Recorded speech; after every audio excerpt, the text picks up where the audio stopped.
यस्वानुभावमखिलश्रुतिसारमेक मध्यात्मदीपमतितिर्शतान्तमोऽन्धम् संसारिणां करुणया पुराणगुह्यम् तं व्याससूनुमुपयामि गुरुं मुनीनां।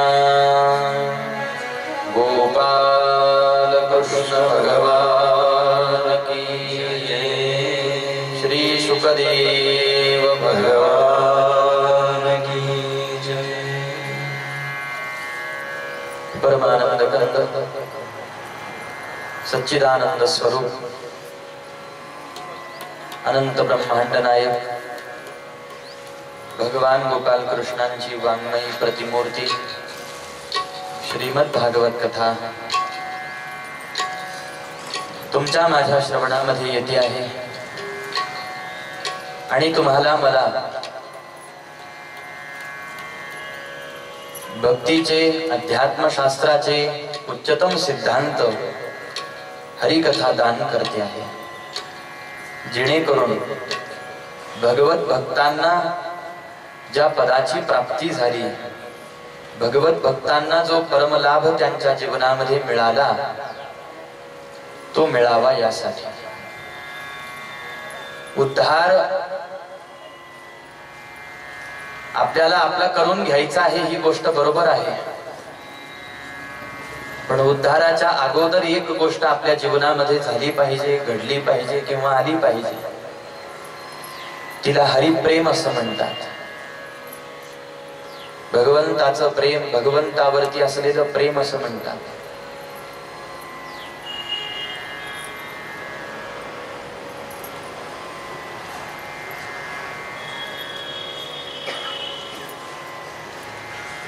आणि हरिकथा प्रामुख्याने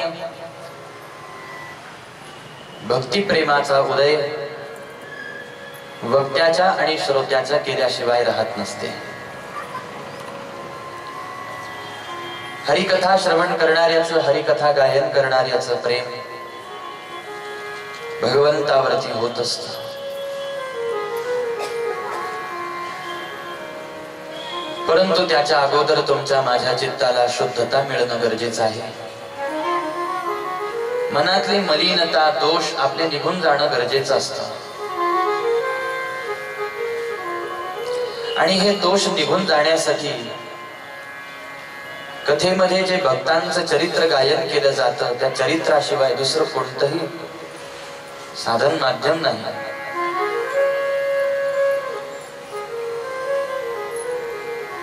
म्हणून प्रामुख्याने हरिकथेमध्ये भगवंताचं चरित्र जरी गायन केलेलं आहे तरी सुद्धा भक्तांचं चरित्र गायन केलेलं आहे. आणि विशेष गोष्ट अशी आहे भागवताची की भागवतामध्ये देवाच्या अगोदर भक्ताचं चरित्र गायन केलं गेलं, ही भागवताची विशेषता आहे. आज 4 दिवस झाले आपण हरिकथा श्रवण करत आहोत, पण अजून काही भगवंताचा अवतार झालेला नाही. काही कारण आहे याला. कृष्ण कथा ऐकत आहोत तर पहिल्या दिवशीपासून कृष्ण कथा सुरू झाली पाहिजे होती. नाही, ही सुद्धा कृष्ण कथाच आहे, पण अजून कृष्ण सगुण साकार झाले नाहीत. कारण जोपर्यंत हृदय त्या भूमिकेमध्ये जाऊन पोहोचत नाही तोपर्यंत कृष्ण दर्शन त्याला प्राप्त होऊ शकत नाही, हरिदर्शन होऊ शकत नाही.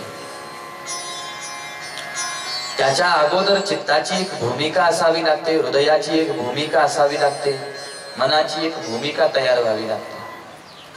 जमिनीची मशागतच केली नाही आणि तसंच धान्य टाकून दिलं तर ती उगवू शकत नाही महाराज. कारण जितकं महत्व धान्याला आहे आणि धान्य येण्यासाठी, पीक वाढण्यासाठी जितकं महत्व पाण्याला आहे, पावसाला आहे, तितकंच महत्व जमिनीला सुद्धा आहे. आणि श्रीमद भागवत अगोदर प्रत्येक जीवाच्या, भक्ताच्या, साधकाच्या, मनुष्याच्या मनाची भूमिका तयार करून घेत आहे. ज्या वेळेला, ज्या क्षणाला मनाची भूमिका तयार होते त्यावेळेला हरिदर्शन होण्याला वेळ लागत नसतो. तोच क्षण भगवंताच्या दर्शनाचा वर्णन केलेला आहे. गोपाल कृष्ण भगवान की जय. सूतजी महाराज काल वर्णन करत होते की कर्दमजी महाराज निघून गेले संन्यास घेऊन आणि आश्रमामध्ये दोघ जण राहिले. एक देवहूती आई साहेब आणि त्यांचे पुत्र कपिल भगवंत. आणि आपण ऐकलं की आई साहेबांनी पुत्राला नमस्कार केला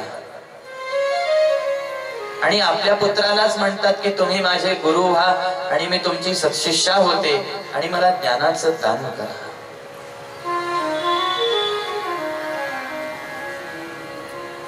कोणताही अधिकारी महात्मा असू देत, संत असू देत, तो संत तोपर्यंत ज्ञानदान करत नाही जोपर्यंत आपण त्याला, तोपर्यंत ते संत ते साधू ज्ञानदान करत नसतात जोपर्यंत त्यांच्याकडे सद्गुरू म्हणून पाहण्याची आपली शुद्ध भावना झालेली नसते.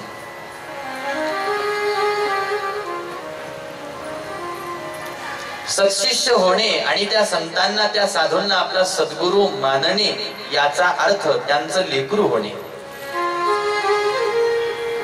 आणि जोपर्यंत आपण त्यांचा लेकरू होत नाही महाराज तोपर्यंत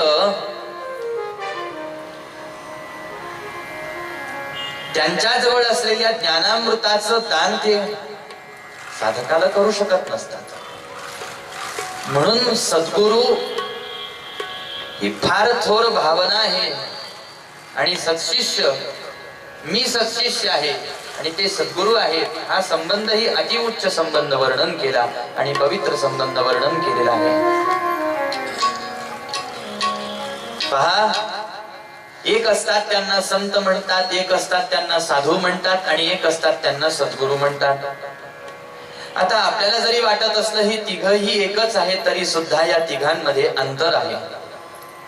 कसं अंतर आहे तर संत कुणाला म्हणतात याचं वर्णन करत असताना संत आपला पाहत नाही, परका पाहत नाही, शिष्य आहे का माझा किंवा अनोळखी व्यक्ती आहे का ओळखीचा आहे का हे पाहत नसतात.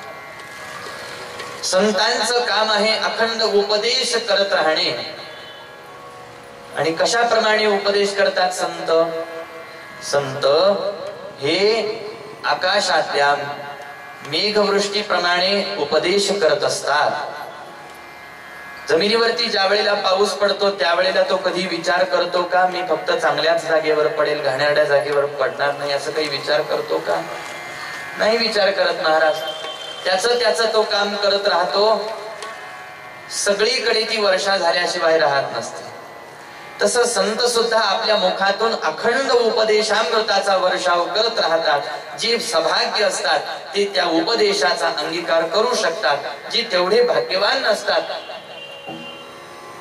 ते त्याच्यापासून दूर जातात. दुसरा प्रकार साधूंचा वर्णन केला. स्वतःच कल्याण साधून घेतलेलं आहे आणि बस आपल्या मस्तीमध्ये मदमस्त होऊन गेलेले आहे. आनंद भोगत आहेत महाराज. बाकीच्या जीवांचं काही घेणं देणं नाही त्यांना. तुम्ही उद्धरून जा, स्वर्गात जा, वैकुंठाला जा, नरकाला जा की कुठं पाताळात जा. साधू म्हणतात आमचं तर कल्याण झालं ना, आता ज्याचं त्यांनी पाहून घ्यावं. आणि तिसरा घटक वर्णन केला सद्गुरू. संत आणि साधू मधूनच सद्गुरू भेटत असतात. पण कसे? किती मोठा अधिकारी महात्मा असू देत पण त्यांच्याकडे हे माझे सद्गुरू आहेत असं म्हणून पाहण्याचा जर भावच नाही तर ते उपदेश करत नसतात. सद्गुरू कोणाला उपदेश करतात बरं? उत्तर आहे सद्गुरूंजवळ असलेलं ज्ञान हे फक्त त्यांच्या सत्शिष्यांसाठीच असतं. बाकी दुसरं कोणासाठीच नसतं. फक्त त्यांच्या सत्शिष्यांसाठी असतं. म्हणून कोणी कितीही अधिकारी संताच्या सान्निध्यामध्ये असला तरी सुद्धा हे माझे सद्गुरू आहेत ही शुद्ध भावना उदयाला येणं पहिल्या पायरीवरती गरजेचं असतं. नसता कित्येक परिवारामध्ये संत प्रगट झाले महाराज. कित्येक परिसरामध्ये गावामध्ये संत आहेत पण त्यांच्याकडे पाहण्याचा शुद्ध भाव नाही. सद्गुरू हा भाव नाही म्हणून ते ज्ञानही देत नाहीत कोणाला किंवा देऊ शकत नाहीत असा विषय. पहा, मग पहिली पाहिली हे माझे सद्गुरू आहेत. ज्या ठिकाणावरती श्रेष्ठ भाव तयार होतो त्या ठिकाणावरती त्याच्या अगोदरचा कनिष्ठ भाव लय पावत असतो. जसं पुत्राची शरणागती केली, मग असं वाटेल की बा आपल्या पुत्राची शरणागती कस काय होऊ शकते, पुत्राला गुरु कस काय. आता ते पुत्र आहेत हे तुम्हाला मला दिसतं, देवहूती आईसाहेबांना नाही दिसत. देवहूती आईसाहेबांना कोण दिसत आहे? सद्गुरु दिसत आहेत महाराज, भगवंत दिसत आहेत. जसं ज्ञानोबारायांनी निवृत्तीनाथांची शरणागती केली. कोण होते निवृत्तीनाथ ज्ञानोबारायांचे? मोठे भाऊ होते. आधी भौतिक दृष्टिकोनातून विचार केला तर ज्ञानोबारायांचे मोठे भाऊ निवृत्तीनाथ होते. पण ह्या लौकिक नात्याचा विचार करत नव्हते ज्ञानोबाराय. जरी ते माझे दादा आहेत म्हणतात तरी सुद्धा ते माझे सद्गुरू आहेत. आणि म्हणूनच याही ठिकाणावरती तसाच प्रसंग आहे की पुत्र भावाचा लय झाला आणि सद्गुरू भावाचा उदय झालेला आहे. भावाचा उदय, सद्गुरू ज्ञान देण्यासाठी तयार होतात. आता पुढची पायरीवरती असं सांगितलं जातं की ज्यांना आपण सद्गुरू मानतो, ज्यांची आपण सद्गुरू म्हणून शरणागती करतो ना, त्यांच्याकडे सामान्य मनुष्य म्हणून कधीही पाहता कामा नये. आणि आपण ऐकलं काल का परवा आपण ऐकलं एक वाक्यात आपण म्हटलं हा पुढे विषय श्रवण करू. ज्या वेळेला विषय आला की सद्गुरू मध्ये आणि देवामध्ये काय अंतर आहे, लक्षात असेल तर कोणाच्या संदर्भ लागून जाईल. आणि आपण तर नेहमी म्हणतो गुरुर् ब्रह्मा गुरुर्विष्णू गुरुर्देवो महेश्वरः गुरु साक्षात परब्रह्म तस्मै श्री सद्गुरवे नमः. ज्या वेळेला सद्गुरूंची शरणागती होते त्यावेळेला त्यांच्याकडे सामान्य मनुष्य म्हणून पाहू नये. कारण गुरु हे तत्व आहे महाराज, हे काही कोणा व्यक्तीला म्हटलं जात नसतं. सद्गुरु हे तत्व आहे. म्हणून मग त्यांच्या स्वरूपा संबंधामध्ये आपल्याला ज्ञान देत असताना वर्णन केलं गेलं. प्रत्येक सत्शिष्य गुरुदास ज्या वेळेला ध्यान करायला बसतो त्यावेळेला त्यांनी आपल्या सद्गुरूंचं ध्यान कसं करावं, काय म्हणून करावं. तर ध्यान करतात ब्रह्मानंदम परमसुखदम केवलम ज्ञानमूर्तिम द्वंद्वातीतं गगनसदृशं तत्त्वमस्यादिलक्ष्यम् एकं नित्यं विमलमचलं सर्वधी साक्षिभूतं भावातीतं त्रिगुणरहितं सद्गुरुं तं नमामि. सद्गुरूचं ध्यान काय म्हणून केलं?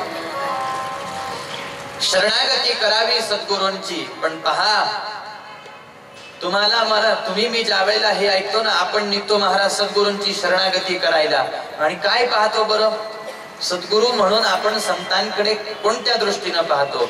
हे माझ्या जातीचे आहेत का, हे माझ्या वर्णाचे आहेत का, यांचं घर कसं आहे, त्यांच्याकडे गाडी बंगला काय आहे काय नाही, आधी भौतिक दृष्टिकोनातून ही रंग कसा, वर्ण कसा त्यांचा, उंच आहेत का, ठेंगणे आहेत, काळे आहेत का, गोरे आहेत, तरुण आहेत का, वृद्ध आहेत. हा विचार सद्गुरूंची शरणागती करताना महत्वाचा नसतो महाराज. असा विचार करून कधी सद्गुरूंची शरणागती केली जात नसते. आपल्याला सद्गुरूंच्या आदिभौतिक जीवनाशी काही कर्तव्य नसतं. आपल्याला कर्तव्य आहे ते त्यांच्या हृदयात असलेल्या ज्ञानाशी. बाकी आपल्याला काय करायचं महाराज? पण तुम्ही मी माणसं देहातच अडकून जातो. अनेक सत्शिष्य सद्गुरूंच्या देहातच अडकून गेले महाराज. ज्ञानाशी घेणं देणंच नाही ठेवलं त्यांनी. देहच प्रिय वाटायला लागला त्यांचं. भौतिकच आयुष्य, भौतिकच ऐश्वर्य प्रिय वाटायला लागलं. मग असा ज्या वेळेला किती जरी त्या सद्गुरूंच्या संगतीमध्ये राहिला तरी सुद्धा ज्ञानापासून तो वंचितच राहतो, कारण तू अजून ज्ञानाकडे आकर्षितच झाला नाही ना. अजून दृष्टी कुठपर्यंत आहे?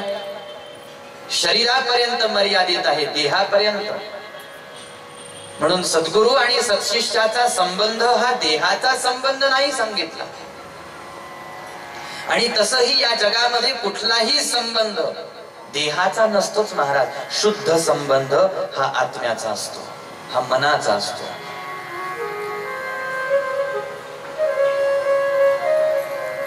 आणि शिष्य आणि सद्गुरु हे जे नातं आहे याच्यामध्ये सुद्धा अशाच प्रकारे आत्मसंबंध मानला जातो.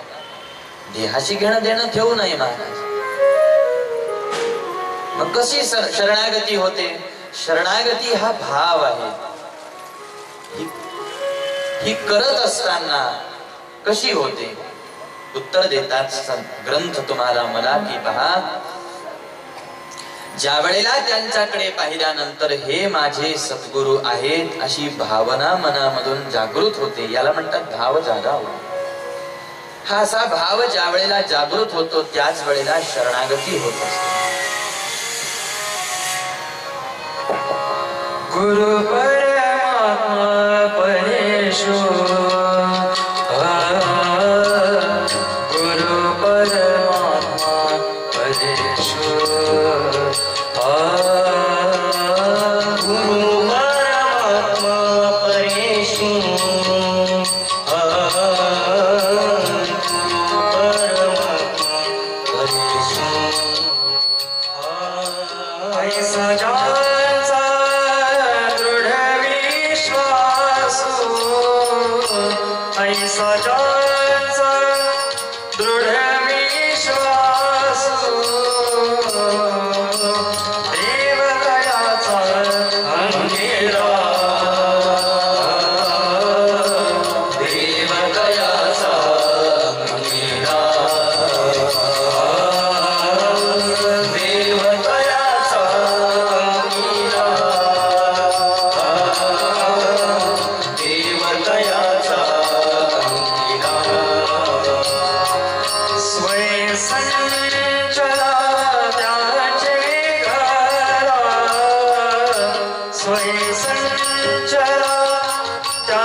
स्पष्ट शब्दामध्ये सांगितलं की सद्गुरूंकडे पाहत असताना मग आता भगवंत म्हणून पहा.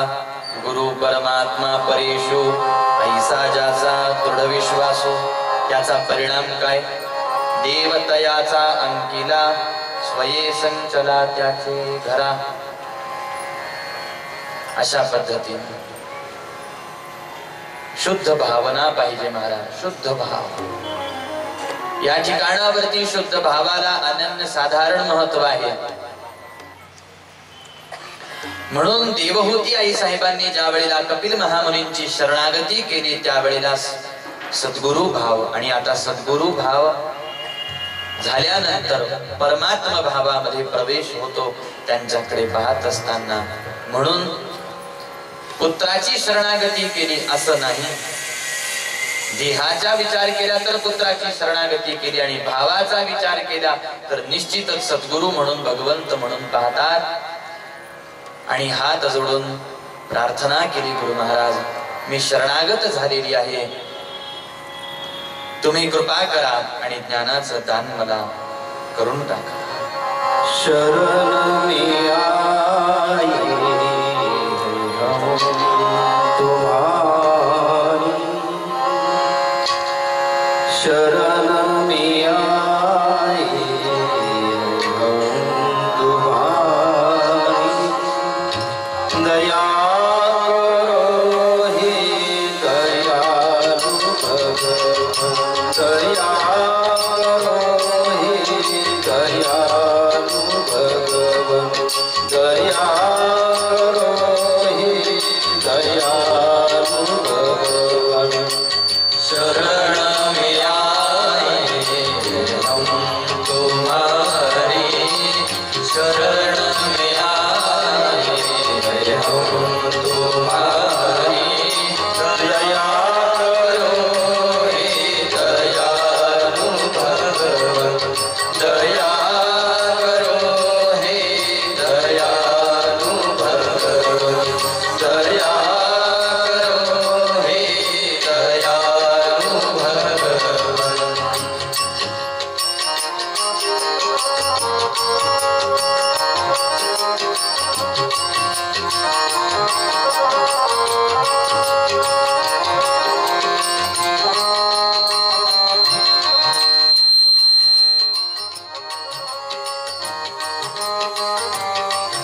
जो तुम हो स्वामी तो हम हैं सेवक, जो तुम हो स्वामी तो हम हैं सेवक, जो तुम हो पालक तो हम हैं बालक, जो तुम हो बालक तो हम हैं बालक, जो तुम हो ठाकुर तो हम पुजारी, जो तुम हो ठाकुर तो हम पुजारी।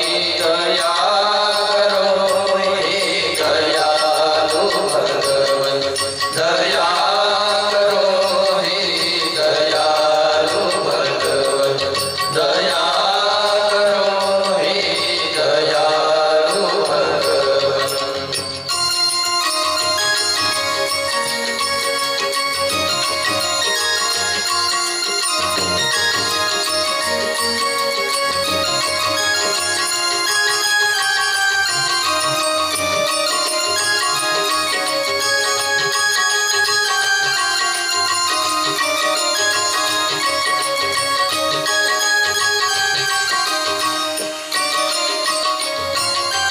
पूरे हैं जो हम तो है तुम्हारे, पूरे हैं जो हम तो है तुम्हारे, भले है जो तो है तुम्हारे, भले हैं जो हम तो है तुम्हारे, तुम्हारे होकर भी दुख हारी, तुम्हारे हो दुख हारी। दया करो हे दयालु भगवन, दया करो हे दयालु भगवन, दया करो हे दयालु भगवन। प्रदान करो जो महान शक्ति, प्रदान कर दो महान शक्ति, करो हमारी जानी भक्ति, करो हमारी जानी भक्ति। सभी कटाओ किताबहारी, सभी कटाओ किताबहारी। दया करो हे दयालु भगवन, दया करो हे दयालु भगवन, दया करो हे दयालु भगवन। शरण में आए हैं हम तुम्हारी, शरण में आए हैं हम तुम्हारी। दया करो हे दयालु भगवन, दया करो हे दयालु भगवन, दया करो हे दयालु भगवन। सद्गुरूंना प्रार्थना केली। कपिल महामुनी आता संतुष्ट झाले आणि आपल्या आईला म्हणतात, जो प्रश्न तुला विचारायचा असेल आई तो विचार। आणि मग बंधनामधून, माया मोहाच्या या बंधनामधून मुक्त होण्याचा आणि मी सुखी कशी होईन असे प्रश्न इथून सुरू केले देवहूती आई साहेबांनी। आणि मग कपिल भगवंताने सविस्तर त्या प्रश्नांची उत्तर देण्यासाठी सुरुवात केली। भक्ती योगाचा महिमा गायन केला, सत्संगतीचं महात्म्य गायन केलं। अशा साऱ्या विषयांचं गायन करत असताना आपल्या आईला ते ज्ञान हृदयामध्ये ठसावून दिलं। यालाच सांख्य ज्ञान असं म्हणतात। श्रीमद भगवद्गीतेच्या दुसऱ्या अध्यायामध्ये अर्जुनजी महाराजांना जे भगवंतानी समजावून सांगितलं। आपल्या वाणीला पूर्ण विराम दिला। कपिल महामुनी आसनावरून उठले, आई साहेबांनी नमस्कार केला। इतर भाविकांचं परमकल्याण करण्यासाठी महामुनी निघून गेले वनाच्या दिशेने। कपिल नारायण भगवान साहेब आता एकट्या आश्रमामध्ये राहिल्या. पहिले आश्रमामध्ये होते कर्दमजी महाराज, नंतर आले देवहूती आईसाहेब, 2 जण झाले.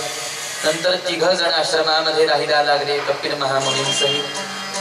मग कर्दमजी महाराज निघून गेले, मग पुन्हा 2 जण राहिले. आता कपिल महामुनी निघून गेले, आता एकट्याच आईसाहेब राहिल्या. पण एकट्या जरी होत्या आईसाहेब तरी सुद्धा त्या एकांतवासाचा लाभ सद्गुरूंनी दिलेल्या ज्ञानासाठीच चिंतन करण्यामध्ये त्यांनी उपयोगात आणला आणि उद्धार झाला. पुढचा प्रश्न विचारला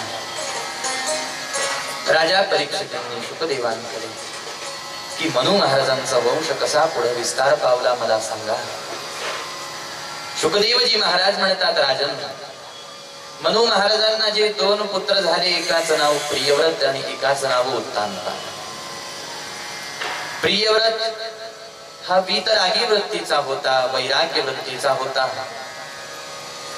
आणि मुळातच लहानपणापासून त्याचं चित्त कधी संसारामध्ये रमलंच नव्हतं. पण हा जो उत्तानपाद आहे याच्या संबंधामध्ये मी तुला वर्णन करून सांगतो. उत्तानपाद नावाचा राजा होता आणि याला 2 राण्या होत्या. एका राणीचं नाव सुरुची आणि एका राणीचं नाव सुनीती असं होतं. ज्या वेळेला आता एखादा पहिल्यांदाच श्रीमद भागवत कथा ऐकायला आलेला श्रोता एखादा असेल तर त्याला असं वाटेल की जिथं जावं तिथं आम्हाला राजा राणीच्या गोष्टी सांगितल्या जातात, दुसरं काही का नाही सांगितलं जात. तर प्रत्येक श्रोत्यांनी एक गोष्ट लक्षात घेतली पाहिजे. इतर ठिकाणावरती ज्या राजा राणीच्या गोष्टी आजपर्यंत आपण ऐकत आलो आणि ऐकतो, त्या राजा राणींपेक्षा श्रीमद भागवतांनी ज्या राजा राणींच्या कथा चरित्र गायन केली ना, ती सामान्य राजा राणी नव्हती. हिला परमहंसांची संविता म्हणतात. पारमहंस्याम संवितायाम असं हिचं वर्णन आहे बघा. ही परमहंसांची गाथा हे संहिता आहे. आणि शुकदेवांसारखा ज्ञानी महात्मा, जाणते महात्मा भलत्यांची कथा कशी गायन करतील, भलत्यांचं चरित्र कसं गायन करतील महाराज? नाही ना. हा ज्ञानाचा प्रकाश देणारा ग्रंथ आहे, हा भक्तीचा प्रकाश देणारा ग्रंथ आहे, हा वैराग्याचा प्रकाश देणारा ग्रंथ आहे. इथं सामान्य जीवाच्या कथेचं आणि व्यथेचं वर्णन नाही महाराज. इथं जे उच्च चरित्रवान होऊन गेले, परमहंसाप्रमाणे ज्यांचं जीवन होतं, त्यांच्याच कथा याच्यामध्ये गायन केलेले आहे. सामान्य नाही श्रीमद भागवत. म्हणून हा जो राजा, याला 2 राण्या होत्या. पण दोघींपैकी एक होती आवडती राणी आणि एक नावडती राणी होती. आवडत्या राणीचं नाव सुरुची असं होतं आणि नावडत्या राणीचं नाव सुनीती. स्वभाव आहे जीवाचा. जीवाला नीतीपेक्षा धर्मापेक्षा सुरुची स्वभावता जास्तच प्रिय असते. सुरुची कशाला म्हणतात बरं? सु म्हणजे चांगली आणि रुची म्हणजे आवड. ज्याला विषय भोग ज्याला सोडावे वाटत नाही, विषय भोगांमध्ये ज्याचं चित्त अखंड रमलेलं आहे महाराज, तो विषय भोगांमध्येच रमलेला आहे, समजून जावं त्या जीवाची आवडती राणी सुरुची आहे. आणि या राजमहालामध्ये सुरुचीच राहते. राजमहालाच्या बाहेर सुनीती असते महाराज. नीती कुठं? महालाच्या बाहेर. धर्म कुठं? महालाच्या बाहेर. आतमध्ये विषय भोग वासना. काय परिणाम होतो बरं सुरुचीचा अंगीकार केल्याचा? सुरुची पासून उत्तानपाद राजाला एक बाळ प्राप्त होत असत आणि त्याचं नाव उत्तम असं होतं.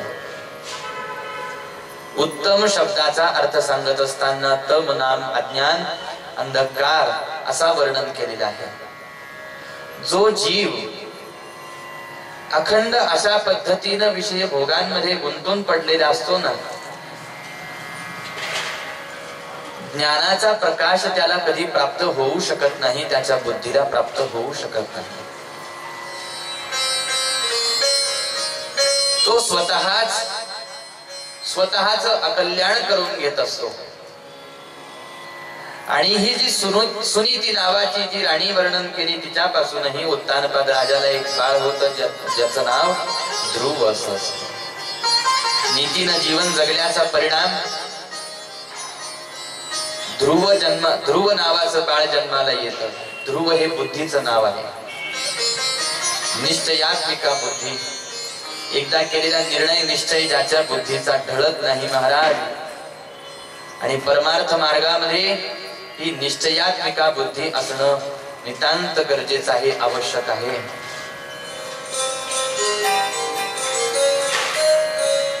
बऱ्याच माणसांचं असं होतं, एक निश्चय एक निर्णय त्यांच्या बुद्धीचा पक्का राहत नाही.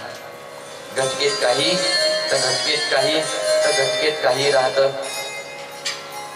सकाळी सकाळी ठरवते आपल्याला बरोबर 2 वाजता कथेला जायचं आहे,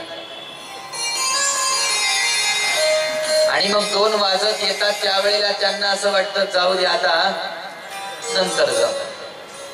मध्यंतर झालं की मग नंतर जाऊ. तेवढा एखादा तास, एखादा 1.5 तास तेवढं श्रवण कर. आणि मग मध्यंतर होऊन जात, 4 वाजतात. मग हा विचार करतो की जाऊ दे आता उद्याच जाऊ. बुद्धीचा निर्णय पक्का राहिला पाहिजे, निश्चय ठाम राहिला पाहिजे, दृढ राहिला पाहिजे. नाही राहिला तर काय होतं, भक्ताला योग्य ते पद, योग्य ते ठिकाण प्राप्त होऊ शकत नाही महाराज. आणि बुद्धी एकाची राहिली पाहिजे. ज्याची बुद्धी निश्चयात्मिका नसते ना, त्याची श्रद्धा सुद्धा पक्की राहत नाही. घटकेत याच्यावरती श्रद्धा तर घटकेत त्याच्यावरती श्रद्धा तर घटकेत त्याच्यावर श्रद्धा. घटकेत हे नाम गातो तर घटकेत ते नाम गातो तर घटकेत ते नाम गातो. म्हणजे काहीच त्याच्या बुद्धीला एक सूत्रच नाही महाराज, एक धागा नाही, एक वाट नाही, एक ध्येयच नाही महाराज त्याच्या बुद्धीला. आज हा देव तर उद्या तो देव तर परवा तो देव. म्हणजे सोमवारी वेगळा, मंगळवारी वेगळा, बुधवारी वेगळा, गुरुवारी वेगळा, शुक्रवारी वेगळा, शनिवारी आणि मग रविवारी वेगळा. असे त्याचे 7 दिवसांचे 7 भगवंत देव असतात महाराज. पण भक्ती शास्त्र, अध्यात्म शास्त्र असं सांगतं, परमार्थ साधन असं सांगत आहे की बुद्धीचा आपला एक निश्चय झालेला पाहिजे. असं नाही की एकावरती आपली श्रद्धा झाली म्हणजे दुसऱ्याची निंदा करावी, असं कधी वर्णन कुठं केलेलं नाही. पण एकावरती तरी कुणावरती आपली श्रद्धा पक्की पाहिजे. तर आपण अगदी सहजगत्या त्या ध्येयापर्यंत, साध्यापर्यंत जाऊ शकतो, अन्यथा मग नाही महाराज. म्हणून आपल्या बुद्धीला हा निश्चय असणं, निर्धार असणं फार महत्वाचं आहे. किती मोठा लाभ ही निश्चयात्मिका बुद्धी दान करते हे ध्रुव चरित्राच्या माध्यमातून शुकदेवजी महाराज सांगतात की ध्रुवाचं चरित्र पहा. काय झालं, एक दिवस ध्रुव बाळ आपल्या मित्रांसोबत खेळ खेळत होते. आणि ते खेळ खेळत असताना मित्रांनी त्यांना सहज प्रश्न विचारला. म्हणते ध्रुवा, तुझे बाबा कधी आम्ही पाहिले नाही, तुझ्या बाबांना कधी आम्ही पाहिलं नाही. आमचे बाबा कसे घरी येतात, मांडीवर घेतात, खाऊ आणतात. अरे ध्रुवा, तुला बाबा नाहीत का रे? छोटेसे ध्रुव बाळ. आजपर्यंत ध्रुव बाळाच्या मनामध्ये कधी हा विचार आला नव्हता. आणि मित्रांनी विचारलं म्हणून मनात विचार आला. आणि खेळणं दिलं सोडून आईकडे आल्या. का ग आई, मला बाबा नाहीत का ग? बेटा, अरे असं काय बोलतोस तू? आहेत ना तुला बाबा.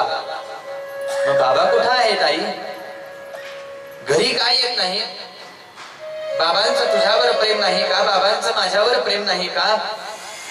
बेटा, बाबांचं तुझ्यावरती सुद्धा प्रेम आहे आणि माझ्यावरती सुद्धा प्रेम आहे, पण तुझे बाबा खूप मोठे राजे आहेत आणि त्यांच्या पाठीमाग एवढी सारी कामं असतात की त्यांना घरी येण्यासाठी वेळ मिळत नाही. आई, एवढे कशाला कामं करतात माझे बाबा की घरी येण्यासाठी वेळ मिळत नाही का त्यांना? मला सांग, बाबा कुठं राहतात? मी जातो ना बाबांना भेटण्यासाठी, पाहण्यासाठी. सुनीतीला चांगलं ठाऊक होतं उत्तानपाद राजाचं आपल्यावर प्रेम नाही, पण ध्रुव बाळासमोर खोटं बोलल्या का? कारण मी एका निष्पाप लेकरासमोर, लहान लेकरासमोर बोलते आहे याची समज होती, जाणीव ठेवली मला. आणि मोठ्यांचं हे कर्तव्य आहे, जिम्मेदारी वर्णन केलेली आहे. लहानग्यांसमोर कशा पद्धतीनं राहावं, कसं बोलावं, कसं चालावं याचा जरासा विचार करायला सांगितलेला आहे. कारण असं आहे, लहान लेकराच्या मनावरती कोणत्याही गोष्टीचा, विचारांचा, घटनेचा चटकन परिणाम होतो. कारण त्याचं चित्त हे संस्कारक्षम असतं. लहान वयामध्ये आपल्याला काहीच ज्ञान नसतं महाराज, चांगलंही कळत नसतं आणि वाईटही कळत नसतं. अशा वेळेला या मनाला, या डोळ्यांच्या द्वारे, या चित्ताला, हृदयाला या डोळ्यांच्या द्वारे जे दिसेल, कानाच्या द्वारे जे ऐकायला येईल, चटकन ते चित्तावरती बिंबलं जात असत. म्हणून आई वडिलांचे भांडण, तंटे, शिव्या, शाप देणं लहान लेकरासमोर चाललेलं असेल तर त्याच्याही मनावरती तसेच संस्कार होतात. आपले वडील असे शिव्या देतात तर आपण का नाही देऊ? आणि ते त्या लेकरांनी ऐकले तर त्याला ते पाठ करायची गरज पडत नाही महाराज. लहान वयात बुद्धीला पाठ करायची गरज पडत नसते. पाठांतर मोठं झाल्यावर ज्या वेळेला बुद्धी कमी कमी होत जाते ना, त्यावेळेला. बाकी तर त्यावेळेला मग या मनाला, चित्ताला जे जसं मिळत असेल तसं ते घेत राहतं. म्हणून सुनीती आईने विचार केला, माझं लेकरू निष्पाप आहे, मी याच्या वडिलांबद्दल जर का याच्या समोर नको ते बोलली तर याच्या जीवनभर पिता पुत्रामध्ये वैर निर्माण होईल ना, आणि ते होता कामा नये. म्हणून बेटा जा, राजमहालामध्ये तुझे वडील आहेत, भेटून ये. ध्रुव बाळ धावत धावत राजमहालाजवळ येऊन पोहोचले. राजमहालाच्या चौकटीवर आपले दोन्ही हात ठेवले आणि महाद्वारातून पाहिलं, उत्तमाला उत्तानपाद राजाच्या मांडीवर बसलेलं. आणि मोठ्याने आवाज दिला महाद्वारातून, बाबा! उत्तानपाद राजाचं लक्ष गेलं महाद्वाराकडे. माझा ध्रुव आलेला हे लक्षात आलं. बाबा, मलाही तुमच्या मांडीवरती बसायची इच्छा आहे, घ्या ना मला मांडीवर. सुरूची आई बाजूला बसलेली होती. सुरूची आईनं उत्तानपाद राजाकडे मोठाले डोळे करून पाहिलं. खबरदार त्याच्याकडे पाहाल तर. उत्तानपाद राजाने ध्रुव बाळाकडे पाहणं दिलं सोडून. आणि सुरूची आई म्हणते, ध्रुवा, तुला जर का यांच्या मांडीवरती बसायची इच्छा असेल तर ह्या जन्मामध्ये तुला मरावं लागेल. माझ्या उदरी ज्या वेळेला तुझा जन्म होईल त्याच वेळेला तुला ह्यांच्या मांडीवरती बसता येईल, आता नाही बसता येणार.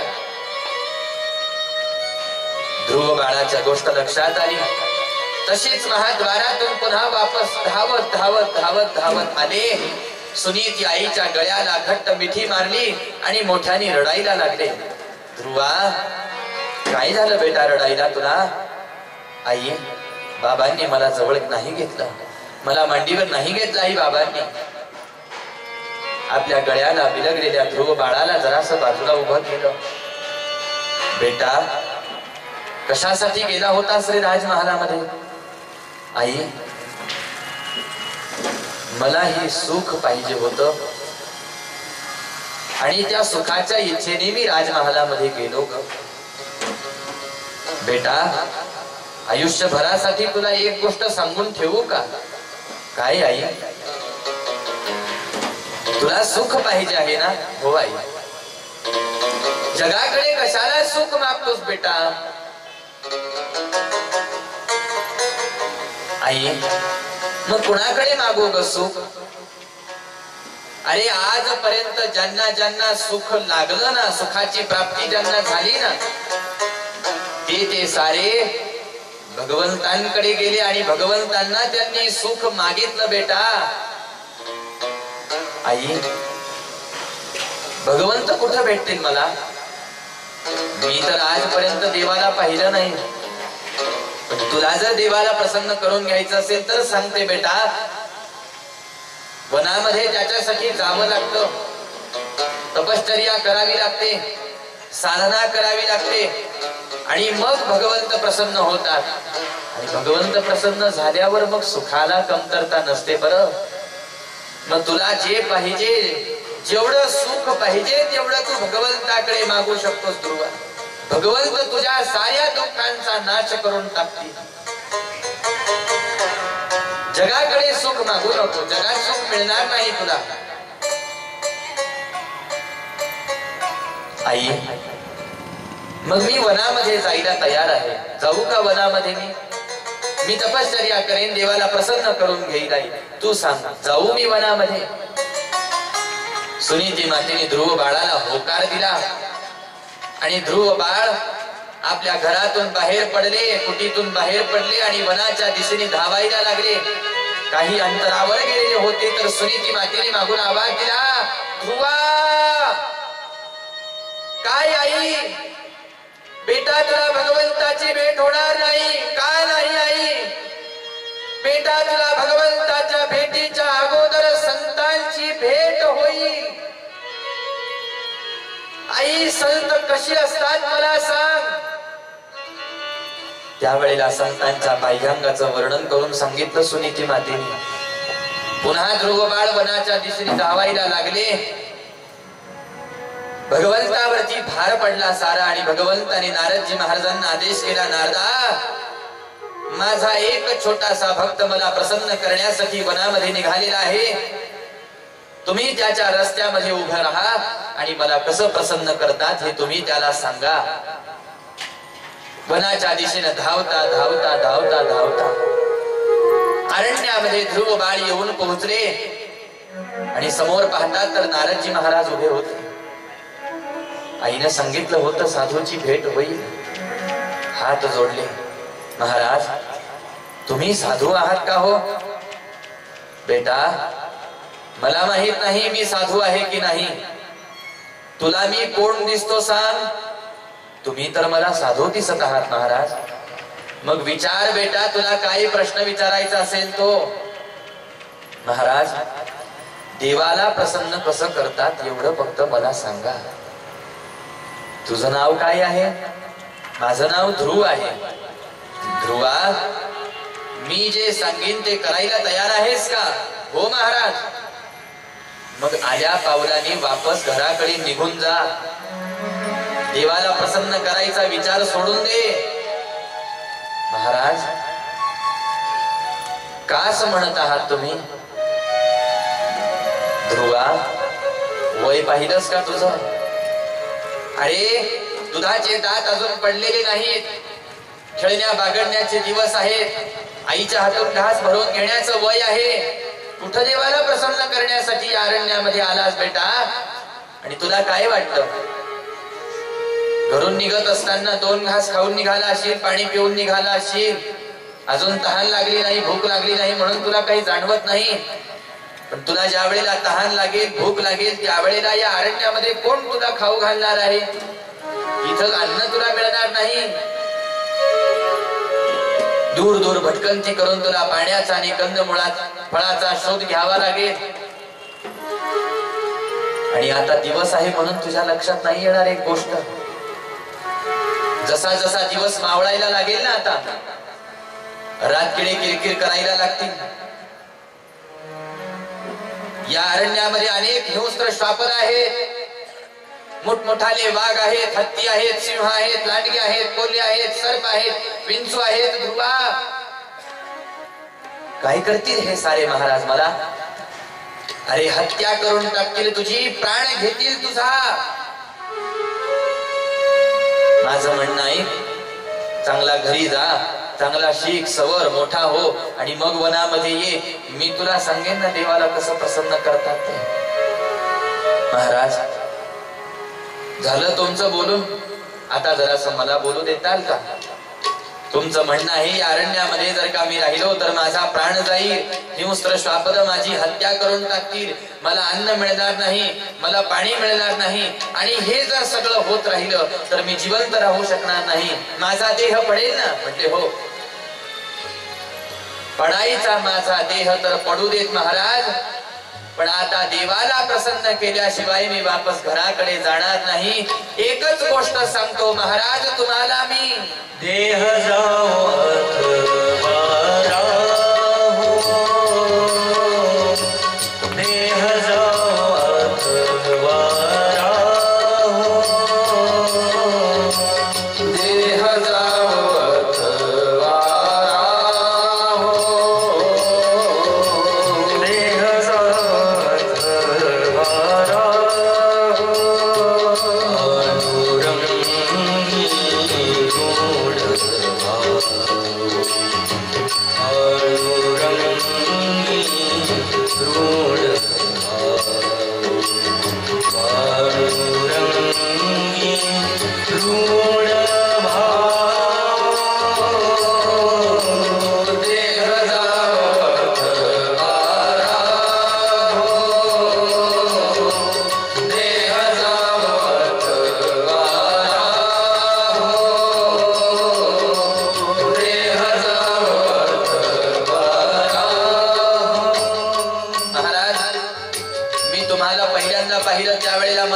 तुम्ही साधू असाल, पण आता मला असं वाटतं हे तुम्ही साधूच नाही, फक्त साधू सारखा वेश घेतलेले आहात.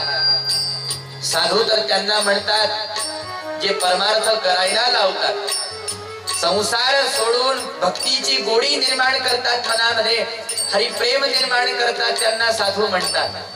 आणि मी देवाला प्रसन्न करायला आलो तर मला म्हणतात जा ध्रुवा घरी निघून. आणि का जायला सांगतात? माझा देह पडेल म्हणून, माझा प्राण जाईल म्हणून. अहो, इथं प्राण कोणाचा नाही गेला महाराज, इथं प्राण कोणाचा जात नाही. जो भक्ती करायला निघाला त्याचाच मृत्यू होतो का? जो देवाला प्रसन्न करायला निघाला, परमार्थ करायला निघाला, त्याचाच मृत्यू होतो का महाराज?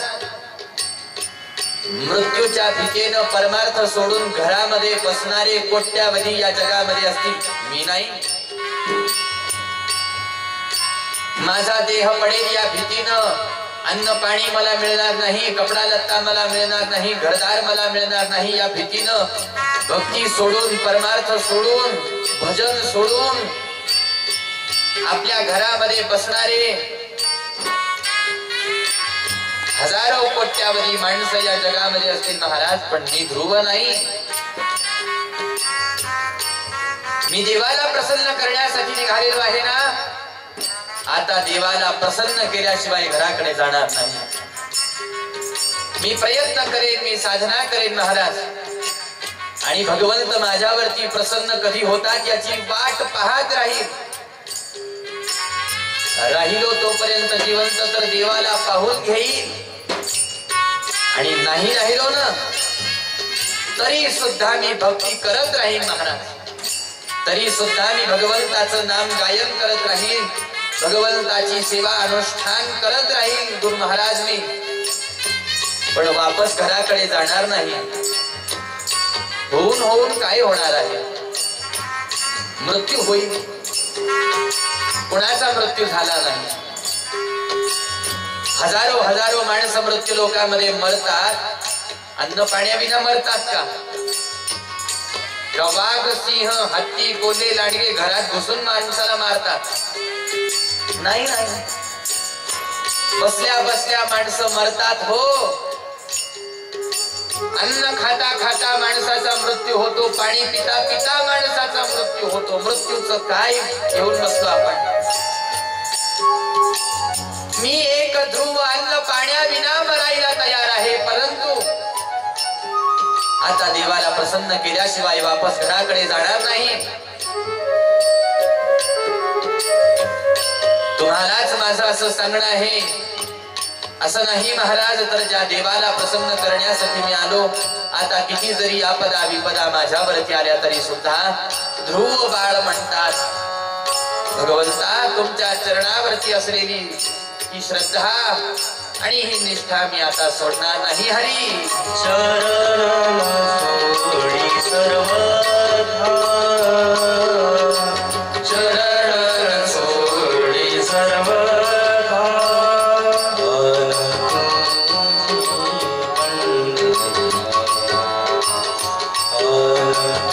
तुझी पंढरीनाथ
नारदजी महाराजांना हे सांगत होते तर नारदजी महाराज अति कुतूहलाने ध्रुव बाळाकडे पाहायला लागले. नारदजी महाराजांना आनंद झाला मनोमन. जराशी ध्रुव बाळाची परीक्षा पाहिली नारदजी महाराजांनी. कशासाठी पाहिली? कारण परीक्षा पाहणं गरजेचं होतं. भगवंताची भक्ती करायला तर घरामधून हजारो हजारो माणसं बाहेर निघतात, पण भगवत धामापर्यंत एखादा कोणीतरी जाऊन पोहोचतो, बाकीचे का नाही पोहोचत? याला कारण आहे भगवंत प्रसन्न होईपर्यंत निर्धार पक्का राहत नाही ना, निष्ठा टिकून राहत नाही, जी टिकून राहिली पाहिजे. म्हणून भय दाखवून पाहिलं, भीती दाखवून पाहिली. पण ध्रुव बाळ नाही घाबरले. कारण काय? सुनीतीचे पुत्र होते ना, सुनीतीचे पुत्र होते म्हणून. आणि त्यांच्या बुद्धीची हृदयाची भूमिका ह्या सुनीतीनंच तयार केलेली होती. म्हणून नारदजी महाराजांच्या परीक्षेमध्ये ध्रुव बाळ उत्तीर्ण झाले. नारदजी महाराजांना आनंद झाला. उचललं छोट्याशा ध्रुव बाळाला आणि आपल्या मांडीवरती बसवून घेतलं आणि ध्रुव बाळाच्या उजव्या कानामध्ये अनुग्रह मंत्र दान केला. ओम नमो भगवते वासुदेवा.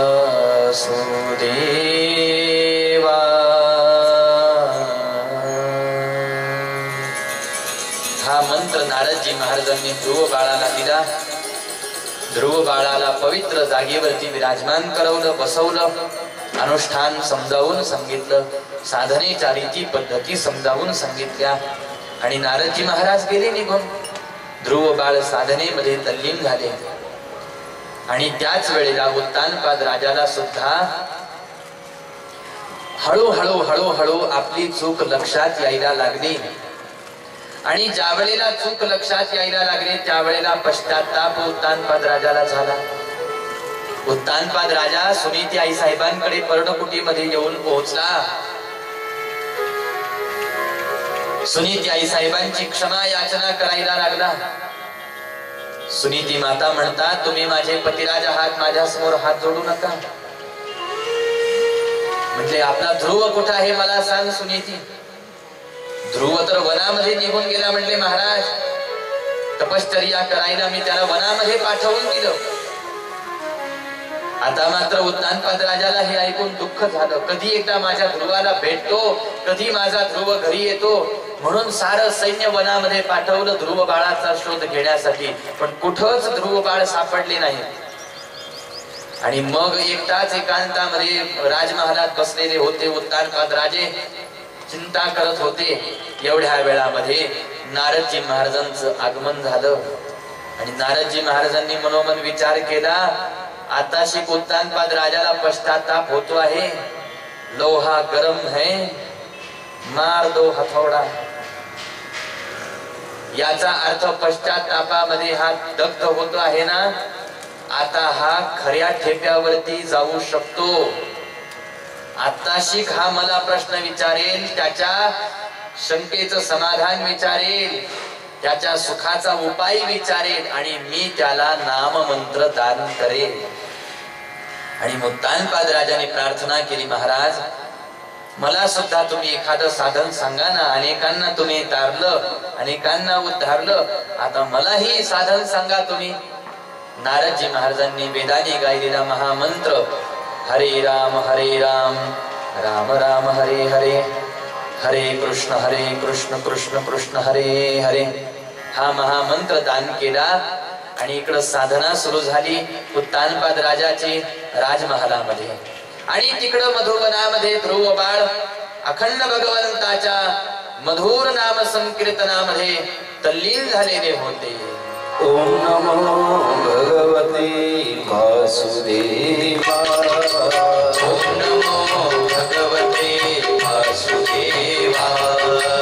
ओम नमो भगवते वासुदेवाय. ओम नमो भगवते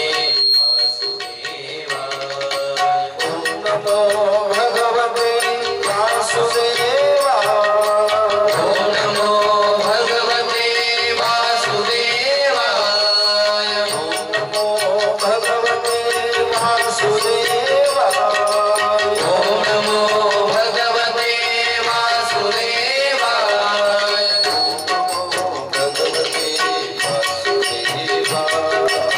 ओम नमो भगवते वासुदेवाय. ओम नमो भगवते वासुदेवाय.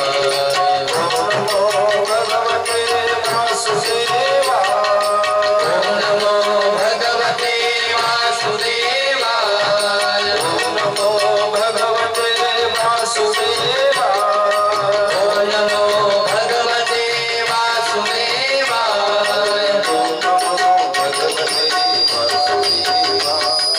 ओम नमो भगवते वासुदेवाय.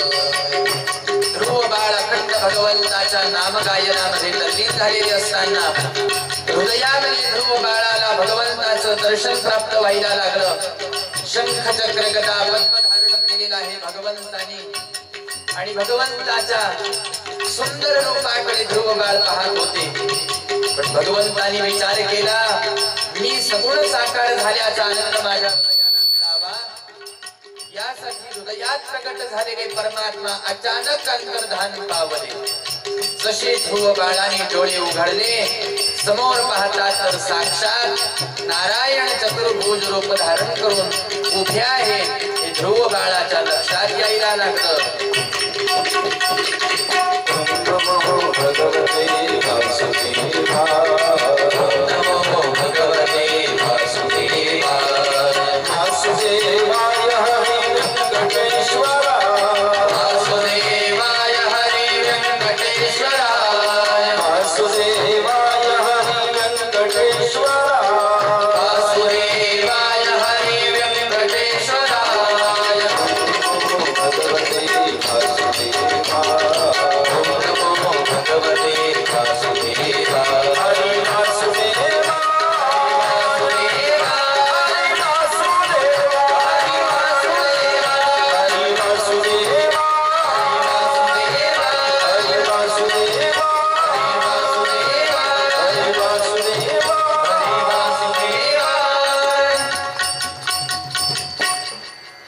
भगवंतांना पाहता पाहता ध्रुव बाळाला मनोमन आनंद प्राप्त व्हायला लागला.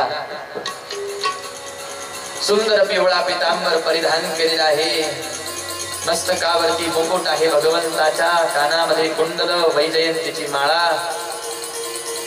हातामध्ये आयुध धारण केलेली आहे आणि मंद मंद स्मित हास्य करत ध्रुव बाळाकडे भगवंत पाहतात। ध्रुव बाळाला विश्वास बसत नव्हता की खरंच माझ्या तपश्चर्येवरती भगवंत माझ्यावर प्रसन्न झाले का, याच्यावर विश्वास बसत नव्हता। भगवंताने ध्रुव बाळाला सांगितलं, ध्रुवा अरे नुसता पाहू नको माझ्याकडे, ज्या माझ्या रूपाला तू पाहतो त्या रूपाची स्तुती गायन कर, मला तुझ्या मुखातून माझी स्तुती ऐकायची आहे। ध्रुव बाळ म्हणतात, तुम्हाला जरी स्तुती ऐकायची आहे तरी मी कशी तुमची स्तुती गायन करू शकतो, मी तर छोटसा अज्ञानी बालक आहे भगवंता, तुमची स्तुती कशी गायन करतात हे मला नाही माहित। भगवंतानी हातामधला शंख खाली खाली आणला आणि ध्रुव बाळाच्या उजव्या गालाला स्पर्श केल्याबरोबर ध्रुव बाळ भगवंताची स्तुती गायन करायला लागले। योऽन्तः प्रविश्य मम वाचमिमां प्रसुप्तां सञ्जीवयत्य किल शक्तिधरस्वधाम्ना अन्याश्च हस्तचरणश्रवणत्वगानि प्राणान् नमो भगवते पुरुषाय तुभ्यम्। हे भगवंता, तुम्हीच माझ्या अंतःकरणामध्ये प्रवेश करून, हृदयामध्ये प्रवेश करून माझ्या वाणीला जागृत केलेला आहे, कारण तुम्ही सकल जीवांच्या इंद्रियांना, प्राणांना चेतना देणारे आहात, सर्वांतर्यामी असणारे आहे भगवंता। मी तुम्हाला वारंवार नमस्कार करतो। ध्रुव बाळाच्या मुखातून अनेक श्लोकांमध्ये स्तुती ऐकली, आनंद झाला। भगवंत म्हणतात, ध्रुवा माझ्याकडे वर माग। ध्रुव बाळाला मनोमन वाटत होतं अढळपदाचं दान भगवंतानी मला करावं, पण ध्रुव बाळाच्या मनाला विवेक प्राप्त झाला, बुद्धीला विवेक प्राप्त झाला। ध्रुव बाळ विचार करतात, भगवंत माझ्या समोर प्रगट झालेले असताना एका पदाची याचना मी भगवंताकडे कशाला करू, असे पद तर अनेकांना प्राप्त होतात सुद्धा आणि पद हातातून निघून जातात, पदांचं काय असतं महाराज, म्हणून माझ्या समोर शाश्वत परमात्मा प्रसन्न झालेले असताना मी भगवंताकडे अशा प्रकारचं काही मागू नये, म्हणून आपल्या हिताची, परमकल्याणाची मागणी ध्रुव बाळाने भगवंताकडे केली। आणि ध्रुव बाळाला तथास्तु म्हणून परमात्मा अंतर्धान पावले। राज्य कारभार करण्यासाठी ध्रुव बाळ येऊन पोहोचले वापस। उपवनामध्ये ध्रुव बाळ आल्याची वार्ता ज्या वेळेला साऱ्या परिवाराला कळाली, सारा परिवार रथावरती विराजमान होऊन ध्रुव बाळाला घेण्यासाठी आला। रथामधून सुरुची माता, सुनीती माता, उत्तम आणि उत्तानपाद राजे आले।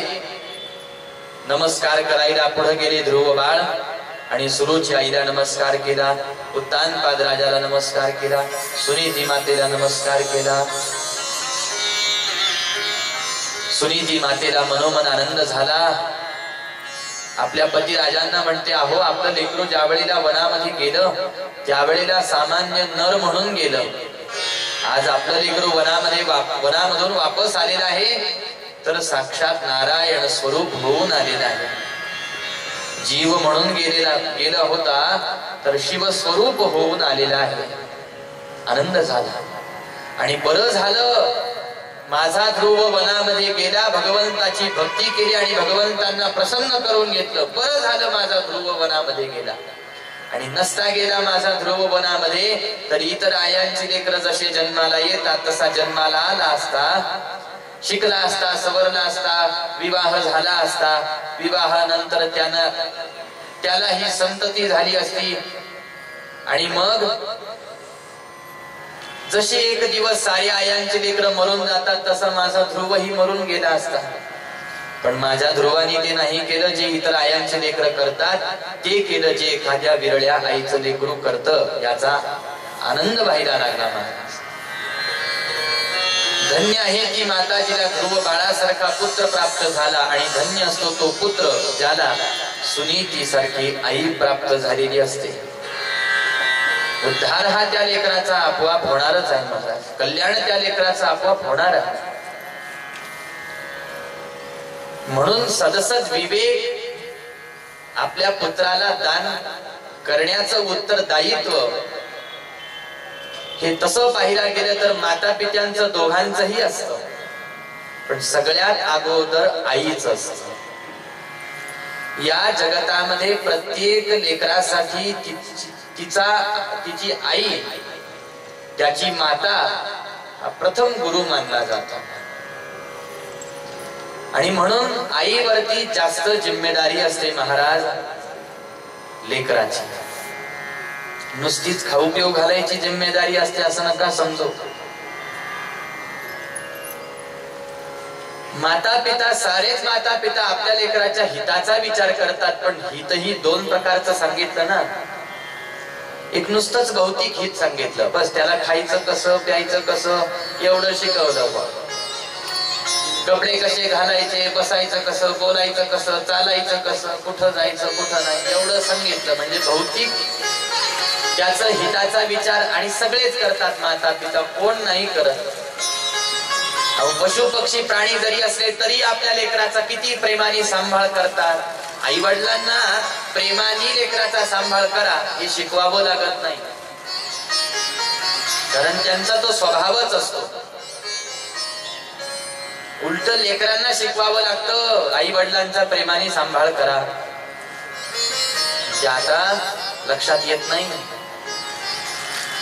नंतर येत नाही. आणि म्हणून पहा, आईवरती जास्त जिम्मेदारी असते.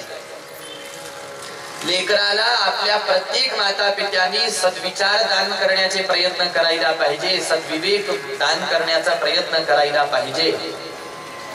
नुसतं बस लेकराला शाळेमध्ये घातलं, त्याला शिकवलं, खूप शिकवलं, डिग्री मिळवून देण्यापर्यंत त्याच्या शिक्षणावरती पैसा खर्च केला, इतक्यानी माता पित्याचं कर्तव्य पूर्ण झालं असं समजू नका. त्याला जर का जीवनाचे मौलिक सूत्र जर का आपण दानच केले नाही, हिताचा विवेकच त्याला जर का आपण दान केला नाही, तर काय कामाचं महाराज आपण त्याच्यावरती केलेला त्याच्या शिक्षणाचा खर्च आणि मग या साऱ्या गोष्टी. म्हणून शाळेमध्ये गेल्यानंतर पुस्तकातून मिळणारं ज्ञान ते वेगळं ज्ञान एक बाजूला राहतं,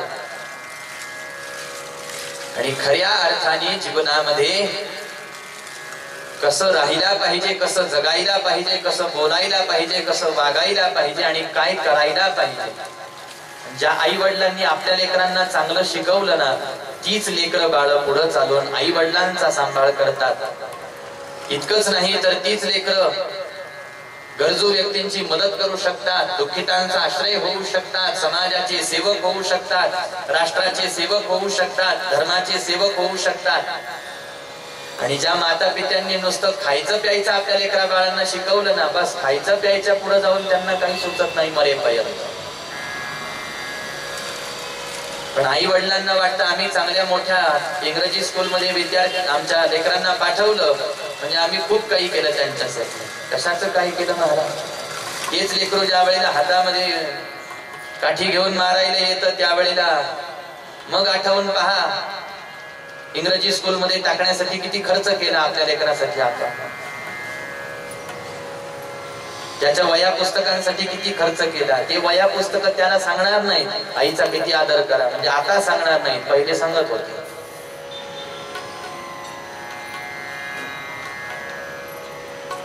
हे संस्कार आईकडून मिळत असतात, हे संस्कार पित्याकडून मिळत असतात, हे संस्कार वडीलधाऱ्या मंडळींकडून मिळत असतात. आता असं म्हणायला जावं तर बरीच माणसं म्हणतात काय करावं महाराज, आमचे लेकरं आमचं ऐकतच नाही.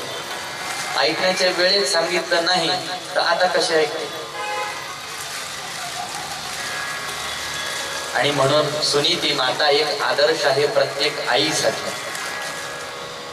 सुनीती माता प्रत्येक आईसाठी एक आदर्श आहे. आपल्या लेकराच्या हिताचा विचार केला आणि हित समजावून सांगितलं. कल्याण झालं ध्रुव बाळाचं. मौलिक सिद्धांत आत्मसात झाले होते. म्हणून ज्या वेळेला प्रारब्ध योगानुसार देह पडला त्यावेळेला विमान दाखल झालं. विमानामध्ये ध्रुव बाळ विराजमान झाले आणि विमान जसंच आकाश मार्गाच्या वैकुंठाच्या दिशेने निघालं, विमानामधून आजूबाजूला ध्रुव बाळ पाहतात. विष्णुदूतांनी विचारला प्रश्न, म्हटले महाराज आपण काय पाहत आहात? माझ्या अगोदर माझी आई भगवंतांना प्रिय झालेली आहे. माझी आई कोणत्या लोकांमध्ये आहे ते मी पाहतो आहे. विष्णुदूत म्हणतात तुमच्या आई साहेबांबद्दल काय विचारता महाराज?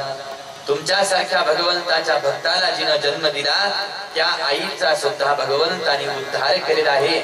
आपल्या वरच्या बाजूने एक विमान उडत आहे, ज्या विमानामध्ये तुमच्या आई साहेब विराजमान झालेले आहेत, ज्यांना वैकुंठ लोकाची प्राप्ती दिलेली आहे, करून दिलेली आहे. आनंद झाला ध्रुव बाळाला. ध्रुव बाळाचं हे चरित्र शुकदेवजी महाराजांनी सांगितलं. त्यावेळेला एकच बोध दान केला, भक्तीचं एक महत्वाचं सूत्र आणि वर्म तुम्हाला मला दान केलं, ज्याला निर्धार असं म्हणतात.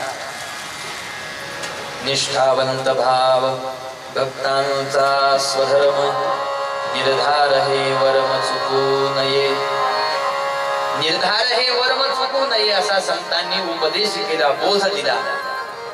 आणि जो निर्धार ध्रुव बाळांनी आपल्या जीवनामध्ये काटेकोरपणाने सांभाळला, ढळले नाहीत. आणि हेच ध्रुवाचं आढळपण आहे. भक्तीमध्ये जो ढळत नाही, नामामध्ये जो ढळत नाही, साधनेमध्ये जो ढळत नाही, असा ध्रुव जो कायम आढळ असतो. म्हणून खरा ध्रुव श्रीमद भागवतामध्येच आपल्याला सापडतो. आकाशामध्ये असेल एक ध्रुव, त्याची कथा आपण ऐकतो की आकाशामध्ये तो ध्रुव आहे, आढळ पद आहे त्याचं. शुकदेवजी महाराज म्हणतात त्या पद्धतीनं ध्रुव हा आढळ आहे. कोणत्या स्थानावरती तो आढळ आहे? उत्तर दिशेला नाही, तो तर तारा आहे महाराज, तो आढळ आहे. पण हाही ध्रुव आढळ आहे भक्तीमध्ये, नामामध्ये, साधनेमध्ये, गुरुवचनामध्ये आढळ आहे. एवढा निर्धार ज्याचा पक्का होईल त्यावेळेला उद्धार होण्यासाठी कुणालाही बाधा नाही, अडचण राहणार नाही. प्रयत्न करावा निर्धार पूर्वक भक्ती करण्याचा. गोपाल कृष्ण भगवान की जय. आणि दुसरी एक सावधानता बाळगावी, वासनेवरती आपल्या ताबा मिळवण्याचा प्रयत्न करावा. नसता भक्ती करत असताना, भजन करत असताना मनात वासना उत्पन्न होत असतात. जीवाच्या स्वभावानुसार खाण्यापिण्याच्या वासना असतात, कपड्या लत्त्याच्या वासना असतात, घरादाराच्या वासना असतात. वासना हजारो असतात, हजारो वासना. जीवन संपून जातं मनुष्याचं, पण वासना संपत नाही. इतकी भयंकर वासना सांगितली. म्हणजे शरीर थकून जातं पण मन थकून जात नाही, इतकी वासना जीवाला त्या जाळ्यामध्ये अडकवून टाकते. मग खाण्यापिण्याची वासना आणि अति बलवत्तर अशा प्रकारचा हा घटक वर्णन केला. बरं का, अति बलवत्तर हा तुमच्या माझ्यामध्ये सगळ्यांमध्येच आहे.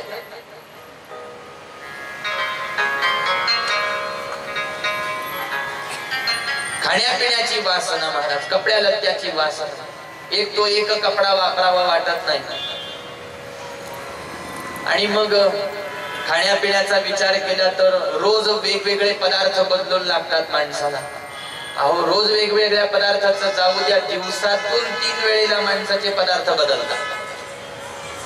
म्हणजे सकाळी नाश्त्याला वेगळा पदार्थ, दुपारच्या जेवणाला वेगळा पदार्थ आणि रात्रीच्या जेवणाला वेगळा. मग सकाळी नाश्ता करायचं म्हटलं की आपण म्हणतो दुपारी काय करायचं, दुपारी जेवायला बसतो की आपण म्हणतो संध्याकाळी काय करायचं. असं चालतं महाराज. तोच तोच तोच तोच पदार्थ आपल्याला खावा वाटत नाही, कारण रसनेला चव लागते. आणि मग ती जी वासना आहे ती वासना मग आपल्याला सांगते नाही आज हे करायचं, आज ते करायचं, आज ते करायचं, आज हे खायचं, आज ते खायचं. एखाद दिवस वासना इतकी लाडात येते की ती म्हणते आज घरचं खायचंच नाही, चला म्हणते आज बाहेर, आज बाहेर चला म्हटले. आणि आपणही वासनेचा ऐकतो महाराज. अशी वासना प्रत्येक मनुष्याला चालवत राहते. तुम्ही मी सगळे त्याच्यामध्येच येतो महाराज.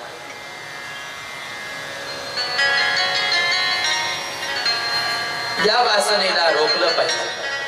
कशासाठी रोखलं पाहिजे? आपण एका गोष्टीसाठी रोखलं पाहिजे की आपण भक्ती साधना परमार्थ करत असताना आपलं चित्त ती वासना ओढून नेते. आपलं मन ती वासना ओढून नेते. नामातून कथेतून ती वासना ओढून नेते. लक्ष तिकडं जातं माणसाचं, विचार तिकडं जातात माणसाचे. म्हणून आणि हेच विचार हीच वासना मनामध्ये राहिल्याचा परिणाम असा होतो. हजारो हजारो वासना आपण पुरवत राहतो. शांत कधीच होत नाही. शांत कधीच होत नाही. याच्या उलट वाढत जातात. आणि मृत्यूच्या वेळेला मग अशा हजारो वासनांपैकी एखाद्या वासनेचं स्मरण मनुष्याला होतं. आणि मरता मरता ती वासना आठवल्याचा परिणाम, त्या वासनेचं चिंतन केल्याचा परिणाम पुढं आपल्याला जन्म घ्यावा लागतो त्या वासनेचा भोग घेण्यासाठी. कारण एकदा मनामध्ये वासना आली तर ती भोगून संपवावी लागते म्हणतात. नसता मग त्याच वासनेचा परिणाम आपल्याला पुन्हा जन्म घ्यावा लागतो. जन्म घेण्यासाठी कारण अनेक कारण सांगितले. पैकी नाथ बाबा याच कारणाची स्पष्टता करताना म्हणतात, जन्म घेला वासनेच्या संगे, जन्म घेला वासनेच्या संगे, जन्म घेला वासनेच्या संगे, जन्म घेला वासनेच्या संगे, तेजी झाले अंगे हरी रूप, तेजी झाले अंगे हरी रूप, हरी मुखी गाता हरपली चिंता, हरिमुखी गाता हरपली चिंता, हरिमुखी गाता हरपली चिंता. जन्म घेणे लागे वासनेच्या संगे. जन्माला वासना जी मृत्यूच्या वेळेला आहे ती घेऊन मग पुन्हा जन्म होतो मनुष्य. मग ती भोगून पुढच्या जन्मामध्ये भोगावी लागते. मग तिच्यासोबत नवीन वासना पुन्हा जन्म घेतात. आणि हाच धोका भरतांच्या जीवनामध्ये झाला की जे भरतजी महाराज सर्व संग परित्याग करून वनामध्ये साधना करण्यासाठी गेले होते ना. साधना करत होते तर खरे, पण आश्रमामध्ये एक हरणाचं पिलू त्यांनी पाळून ठेवलं. आणि मग त्या पिलाचं संगोपन ते करत होते.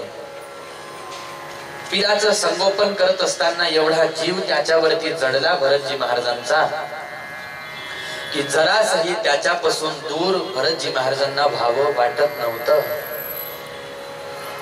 एक दिवस ज्या वेळेला ते पिलू आश्रमामधून पळून गेलं हे भरतजी महाराजांच्या लक्षात आलं, त्यावेळेला त्याच्या काळजीपोटी भरतजी महाराज आजारी पडले. एवढे आजारी पडले की आता प्राण जाण्याची वेळ आली. आणि ते पळून गेलेलं पिलू त्यांच्या समोर पुन्हा वापस आलं. मग त्या पिलाकडे पाहता पाहता विचार करतात, या आजारपणामध्ये माझा मृत्यू झाला तर माझ्या पिलाचं कसं होईल, माझ्या पिलाचं कसं होईल, माझ्या पिलाचं कसं होईल, असं म्हणतच मरण पावलं. तर पुन्हा हरणाचा देह त्यांना प्राप्त झाला. का हरणाचा देह प्राप्त झाला? कारण मरता मरता हरणाच्या पिलाकडे पाहत होते आणि माझं पिलू म्हणत होते. आता पिलू कोणाचं होतं? हरणाचं होतं महाराज. हे आपण चटकन सांगतो, पण आपणही तर साऱ्याच गोष्टींना माझं माझं माझं माझं म्हणतो ना. हरिकथा भरतजी महाराजांचं सांगते, पण एका भरतजी महाराजांचं उदाहरण समोर ठेवून तुमच्या माझ्या हजारोंना हरिकथा प्रकाश देते महाराज, अनेकांना प्रकाश देते. आणि म्हणून हरणाचा देह प्राप्त झाला, हरणाची योनी मिळाली. मग हरणाच्या जन्मामध्ये ज्या वेळेला पुन्हा पूर्व स्मृती जागी झाली की माझं भजन राहिलं, कारण मी वासनेमध्ये गुंतून पडलो. मग त्या वेळेला अन्न पाणी दिलं सोडून आणि अखंड हरये नमः हरये नमः हरये नमः हरये नमः हरये नमः भगवंताच्या या नामाचं स्मरण करत राहिले. आणि मग तो जन्म 7 दिवसामध्ये मृत्यू झाला, पण उद्धार काही झाला नाही. कारण पशुच्या योनीमध्ये कोणत्याही जीवाचा उद्धार होऊ शकत नाही. उद्धार होण्यासाठी आपल्याला मनुष्याचा जन्म घ्यावा लागतो. आणि म्हणून ज्या जीवाला मनुष्य जन्म प्राप्त होतो, साधू संत म्हणतात, त्यांनी स्वतःला भाग्यवान मानावं. त्यांनी स्वतःला भाग्यवान मानावं. कशासाठी? की आपल्याला नाही काही महाराज तर ही तनु मिळाली ना मनुष्याची. अहो, मनुष्य जे करू शकतो ते इतर योन्यांमधले दुसरे जीव प्राणी करू शकत नाही. आणि मनुष्याकडे जर का सगळ्यात महत्वाची गोष्ट काही दिली असेल तर ती शक्ती आहे जाणण्याची.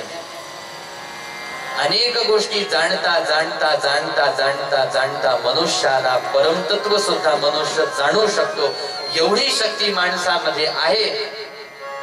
पण मनुष्याचा जन्म प्राप्त होऊन सुद्धा अनमोल अशा प्रकारचं रत्न, अनमोल अशा प्रकारचा हिरा ज्याप्रमाणे उकिरड्यावरती पडून राहावा, त्या पद्धतीनं ही तनु म्हणजे एक रत्न मानलेलं आहे, एक मौल्यवान रत्न मानलेलं आहे. आणि ज्या वेळेला हे रत्न या प्रपंचामध्ये माया मोहामध्ये पडलेलं आहे, त्यावेळेला संतांना साऱ्या माणसांकडे पाहून कीव येते की अरे, माणसाच्या जन्मामध्ये जन्माला येऊन तुम्ही काय करत आहात? उद्धार करणं दिलं सोडून, उद्धाराचे प्रयत्न परमार्थ साधना करणं दिलं सोडून, सत्कर्माचं अनुष्ठान करणं दिलं सोडून, आणि कोल्हे कुत्रे जसे जगतात तसे माणसं जगतात. फक्त खाण्यासाठी, पिण्यासाठी, झोपण्यासाठी, संततीला जन्म देण्यासाठी. आणि जीवन तुम्ही मी सुद्धा असं जगतो ना महाराज. आपल्याला काही दुसरं सुचतं का? जो सत्संगामध्ये राहणार आहे, जो संत संघामध्ये हरिकथेमध्ये राहणार आहे, बरोबर त्याला विवेक प्राप्त होतो. परंतु अजून ज्याला विवेक प्राप्त झाला नाही तो पशु पक्ष्यांप्रमाणे असं जीवन जगतात महाराज माणसं. बस दुसरं काहीच करत नाही. झोपतात, झोपेतून उठतात, खाण्यासाठी प्रयत्न करतात, खातात, पितात, परिवारासोबत राहतात, भोग भोगतात, पुन्हा झोपतात. आणि असं सगळं आयुष्य निघून जातं महाराज माणसाचं. आणि नरतनु व्यर्थ जाते. एकतर दुर्लभ वर्णन केलेली आहे नरतनु. 84 लाख योनी आहेत, त्यापैकी एक योनी मनुष्याची योनी. आणि ज्या वेळेला ही मनुष्याची योनी प्राप्त होते, हिचा सदुपयोग करून घ्यायला पाहिजे. कारण एकदा ही सुटून गेली की पुन्हा आपल्याला मिळेल की नाही काही सांगता येत नसतं. म्हणून मिळाला आहे देह तर जीवाचं सार्थक करून घ्यायला पाहिजे. ठहरी नहीं ये उम्र भी, ठहरी नहीं है उम्र भी, ढलती चली गई, ठहरी नहीं है उम्र, ढलती चली गई, आदत पुरानी गमे, आदत पुरानी गमे, चलती चली गई, है नहीं है उम्र भी। हम चाहते थे होए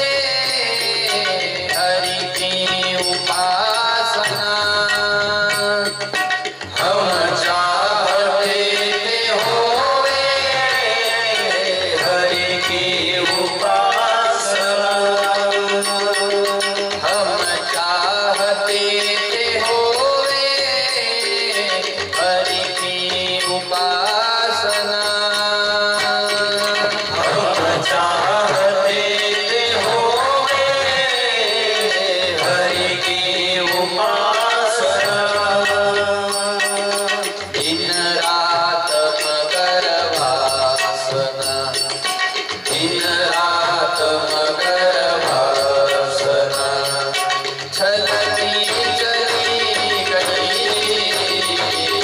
ठहरी नहीं है ऊँघवी चलती चली गई ठहरी नहीं है ऊँघवी दुनिया में दिखा सब कुछ लेकिन मिला न कुछ दुनिया में दिखा सब कुछ लेकिन मिला न कुछ बेबस जवानी हाथ में बेबस जवानी हाथ में मलती चली गई ठहरी नहीं है ऊँघवी चलती चली गई ठहरी नहीं है ऊँघवी सोचा था संभल आएंगे सुधरेंगे मगर फिर सोचा था संभल जाएंगे सुधरेंगे मगर फिर सोचा था संभल जाएंगे सुधरेंगे मगर फिर सोचा था संभल जाएंगे सुधरेंगे मगर फिर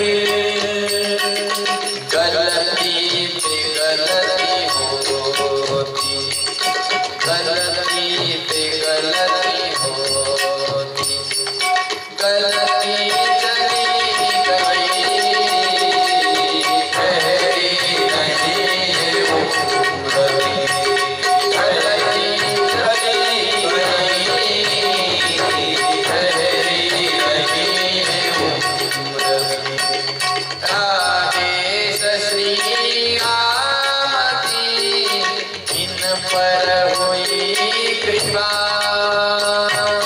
राजेश श्री राम की इन पर हुई कृपा राजेश श्री राम की इन पर हुई कृपा राजेश श्री राम की इन पर हुई कृपा केवल उन्हीं की जिंदगी केवल उन्हीं की जिंदगी फलती चली गई ठहरी नहीं है ऊँघवी चलती चली गई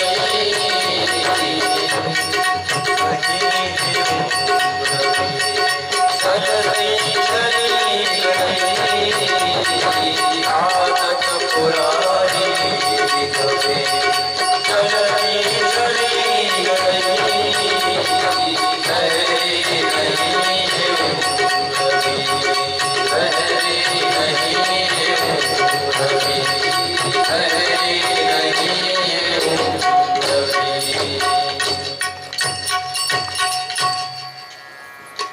वासनेच्या अधीन होऊन प्राप्त झालेली नरतनु प्राप्त झालेला देह महाराज आणि प्राप्त झालेलं आयुष्य असं खर्च होत जातं व्यतीत होत जातं आणि भजन राहतं बाजूला मनुष्याचं भजन राहून जातं बाजूला म्हणून भजन करण्याचा प्रयत्न करायला पाहिजे आणि भजनासाठी देवे दिला देह भजना गोमटा भजनासाठी तुम्हाला मला देह दिलेला आहे म्हणून तिसरा जन्म भरतजी महाराजांना मनुष्याचा मिळण्याच्या पाठीमागं ते कारण होतं की मागील 2 जन्मामध्ये जमलं नाही आता पुन्हा संधी म्हणून तिसरा मनुष्याचा जन्म आणि या जन्मामध्ये ज्या वेळेला भरतजी महाराज आले आता भरतजी महाराज पूर्ण सावधान होते. महाराज जन्मतः पूर्ण सावधान. कारण आता पूर्व 2 जन्मांचं ज्ञान भरतजी महाराजांचं या जन्मामध्ये स्थिर झालेलं होतं. हरणाच्या पिलात देह अडकला म्हणून हरण झालो, उद्धार नाही झाला. मग हरण झालो म्हणून उद्धार नाही झाला. आता मनुष्य झालो ना, आता कशातच गुंतून पडायचं नाही, कशातच अडकायचं नाही. मला असा विचार केला आणि मग कोणीच मला जवळ करू नये, कोणीच मला आपल्या जवळ ठेवू नये. याच्यासाठी काय करावं म्हणून भरतजी महाराजांनी एक युक्ती केली आणि वेड्यासारखं नाटक करायला लागले. वेड्याचं नाटक करायला लागले. मग जन्मतःच आता लहान होते तोपर्यंत लवकर कोणाच्या लक्षात आली नाही गोष्ट. जसे जसे वयाने मोठे व्हायला लागले ना, सुधारणा स्वतःमध्ये काहीच करून दाखवत नव्हते महाराज. कोणालाच नाही. ना कपड्याची सुधारणा नाही, ना बोलण्याची नाही, ना चालण्याची नाही, ना खाण्यापिण्याची. महाराज कशाचीच नाही. स्वच्छता नाही, काही नाही. कुठेही पडून राहायचं. आणि मग सगळ्यांना वाटलं अरे अरे आपल्या घरामध्ये तर वेडमूल जन्माला आलेलं आहे. वेडमूल जन्माला आलं म्हटल्यावर आई वडिलांना झालं दुःख. ते होते तोपर्यंत त्यांनी सांभाळ केला. इकडं वय हळूहळू वाढायला लागलं आणि मग बाकीच्या भावांना कंटाळा यायला लागला भरतांचा सांभाळ करायचा. कारण एकतर वेड्यासारखे राहत होते, घरात काहीच करत नव्हते महाराज. आणि मग भावांना वाटलं अरे हा आपल्या काही कामाचा नाही, घरातल्या काही कामाचं नाही म्हणून शेताची राखण करायला शेतामध्ये पाठवून दिलं. पण यांच्याकडून शेताची राखण सुद्धा करून झाली नाही. आणि मग त्यानंतर सगळ्यांनी भरतजी महाराजांचा तिरस्कार केला, तीव्र तिरस्कार केला आणि घरातच घेतलं नाही. म्हणून दिला हाकलून महाराज गावातून बाहेर, घरातून बाहेर दिला हाकलून. भरतजी महाराजांना झाला आनंद, बरं झालं म्हणजे मला दिला हाकलून. मलाच यांच्यात राहायचं नव्हतं, यांनी दूर केलं, बरी गोष्ट झाली. कारण विरक्ती होती ना मनामध्ये आणि कोणामध्ये गुंतून पडायचं नव्हतं. म्हणून आपलं ज्ञान लपवून ठेवलेलं होतं, आपला शहाणपणा लपवून ठेवलेला होता, पांघरून घातलेलं होतं. महाराज तुम्ही मी प्रयत्न करतो, मी किती हुशार आहे समोरच्याला कळायला पाहिजे ना. मला किती येतं, मला किती कळतं, मला किती मी जाणतो हे समोरच्याला कळालं पाहिजे ना. याचे आपले प्रयत्न चाललेले असतात. आणि साधूचे काय प्रयत्न चाललेले असतात, आपलं स्वरूप कोणाला कळू नये, आपलं ज्ञान कोणाला कळू नये, मी म्हणून असे प्रयत्न. आणि त्याच्यासाठी ज्या वेळेला साधूची वृत्ती धारण करतात तिला पिशाच वृत्ती असं म्हणतात. तिला पिशाच वृत्ती म्हणतात. आणि पिशाच्या प्रमाणे त्यांचं जीवन ते करून टाकतात. ते समोरच्याला पाहिल्याबरोबर वाटलं पाहिजे हा साधू नाही, कोणीतरी असाच मूर्ख मनुष्य आहे, बावळट आहे, वेडा आहे म्हणजे हा कोणीतरी, असंच वाटलं पाहिजे समोरच्याला. असे ते राहतात. पांघरून घातलं. आणि भरतजी महाराज असे पिशाच वृत्ती धारण करून राहायला लागले. सुखदेवजी महाराज सुद्धा असेच होते महाराज, पिशाच वृत्ती धारण करून राहणारे. अवधूत सुद्धा, भगवान अवधूत सुद्धा अशीच पिशाच वृत्ती धारण करून राहणारे होते. आणि परमहंस सद्गुरु बाळकृष्ण महाराज सुद्धा असेच पिशाच वृत्ती धारण केलेले महात्मे होते. त्यांनी सुद्धा पिशाच वृत्तीचा अंगीकार केलेला होता. दाखवत असताना समाजाला, जनाला एक दाखवणे आणि मुळात आपण एक असणे, अशा पद्धतीनं त्यांचं कार्यकृती चालते.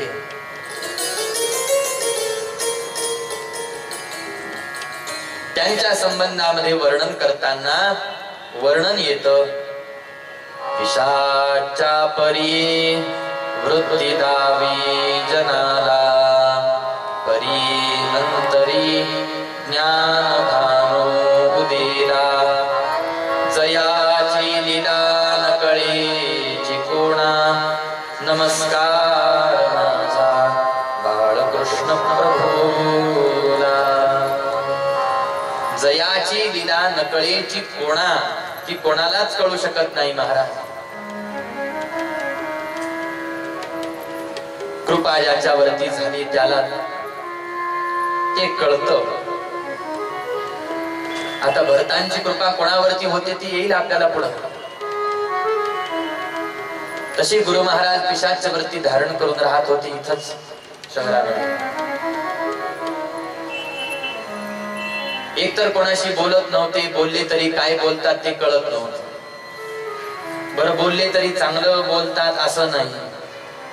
त्यांना मनाला जे वाटेल ते बोलत राहायचे, मनाला जे वाटेल ते म्हणत राहायचे. कधी लावण्या गात शृंगार युक्त म्हणे मंत्रही वैदिकांच्या सभे.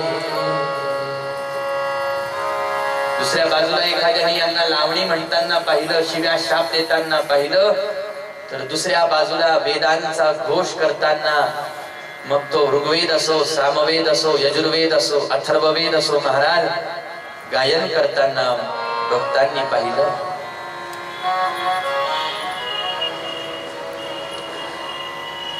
आपण नाही समजू शकत महापुरुषांची ही लीला, त्यांचं हे लीला कर्म आपण समजू नाही शकत महाराज.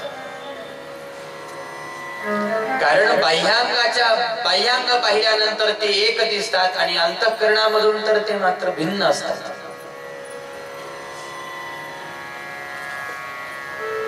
आपल्याला असं वाटतं ते स्नान करत नाहीत, देवपूजा अर्चा इत्यादी करत नाही, जप ध्यान करत नाही, पण परमहंस वृत्ती ज्या साधूला प्राप्त झाली, पिशाच वृत्तीचा अंगीकार ज्या साधूने केलेला आहे महाराज, तुमच्या माझ्यासारखं स्नान त्यांचं नसतं, तुमच्या माझ्यासारखी देवपूजा त्यांची नसते, तुमच्या माझ्यासारखं ध्यान आणि हातात माळ असं नसतं महाराज त्यांचं.